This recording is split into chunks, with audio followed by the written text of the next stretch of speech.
नमस्कार। गंगा विधि संस्थान में मैं नीरज मिश्रा भारतीय दंड संहिता के बहुत ही क्रिटिकल विषय हत्या और आपराधिक मानववध अंतर विषय पर अपनी बात रखने के लिए उपस्थित हूँ।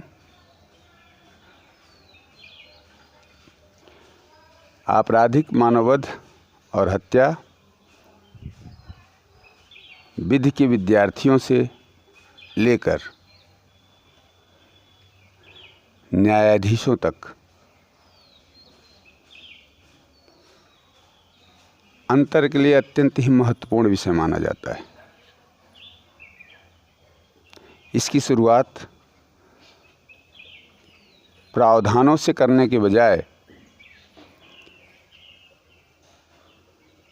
रेक्स बनाम गोविंदा के उस केस से की जाए जिसमें न्यायमूर्ति मेलविल ने अपनी बात रखते हुए यह बताने की कोशिश की कि दोनों में बहुत ही सूक्ष्म अंतर है।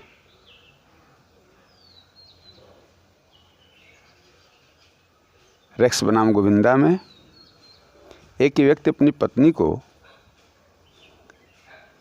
बिना किसी आशय के जमीन पर गिरा के 2-4 घूंसे मारता है और उसकी पत्नी उस चोट के कारण मृत हो जाती है। न्यायालय में इस पर विचार होता है कि इसे हत्या के लिए दंडित किया जाए या आपराधिक मानववध के लिए। जस्टिस मेलविल का उसमें एक लाइन बहुत इम्पोर्टेंट है कि यदि उसे अपने पत्नी का मार देने का आशय होता तो अनिवार्यतः वह हत्या के लिए दोषित किया जाता। चूँकि आशय का अभाव था, इसलिए इतने जघन्य मामले में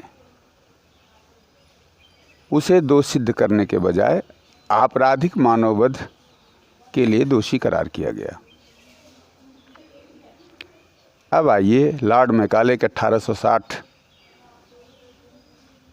में दिए गए जो प्रावधान हैं उन पे थोड़ा सा विचार करें। 299 में आपराधिक मानववध और धारा 300 में हत्या को परिभाषित किया गया है। 299 में 2 तत्व बताए गए। पहला कि किसी व्यक्ति को मार देने का आशय हो और दूसरा कि वह व्यक्ति इस ज्ञान के साथ कोई कार्य करे जिससे दूसरे व्यक्ति की मृत्यु कारित हो जाए। अब आप हत्या के प्रावधानों पर चर्चा करेंगे तो ये दोनों तत्व वहाँ भी हैं। इसके अतिरिक्त 2 तत्व और बढ़ जाते हैं।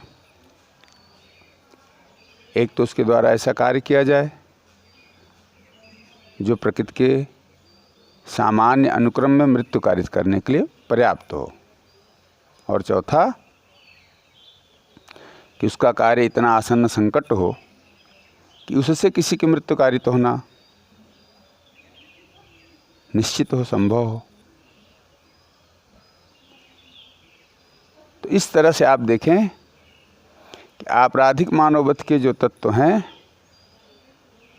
वो हत्या में भी समाहित हैं। तो फिर दोनों में अंतर क्या रहा? दोनों में अंतर विधिक प्रावधानों के दृष्टि से आप देखेंगे और न्यायिक निर्णयों को उसमें समाहित करेंगे तो सिर्फ अपराध की जघन्यता, उसके परिणाम पर निर्भर करता है। यदि किया गया कृत्य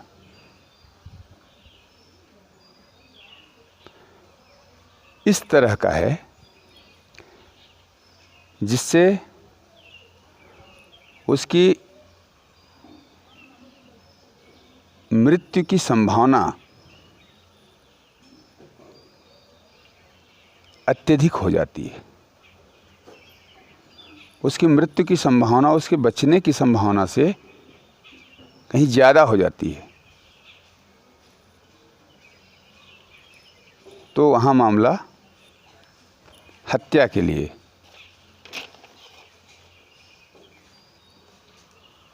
दोष सिद्ध किया जाता है। जबकि यदि मृत्यु की संभावना के बराबर बराबर बचने की भी संभावना हो अथवा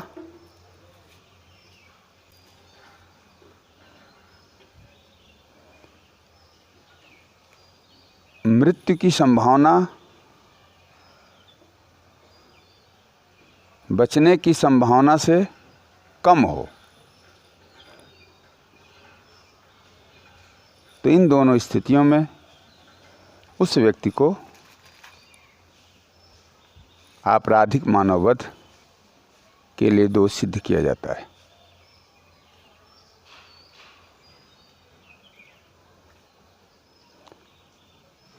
यह उक्ति पढ़ने को मिलती है कि प्रत्येक हत्या मानववध होती है, जबकि प्रत्येक मानववध हत्या नहीं होती। इसका तात्पर्य है कि हत्या होने के लिए मानववध होना चाहिए और वह मानववध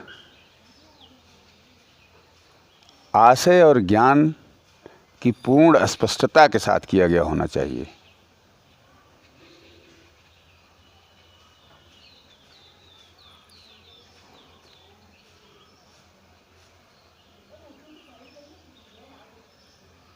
धारा 300 के जो अपवाद हैं वो पांचों अपवाद यही स्थापित करते हैं कि आशय अथवा ज्ञान से यदि कोई व्यक्ति किसी दूसरे व्यक्ति की मृत्यु कारित कर देता है तो वह हत्या के लिए दोष सिद्ध किया जाएगा।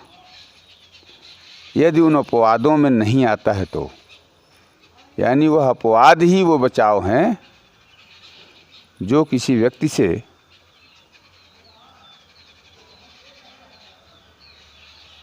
आपराधिक मानववध की श्रेणी में ले जाते हैं।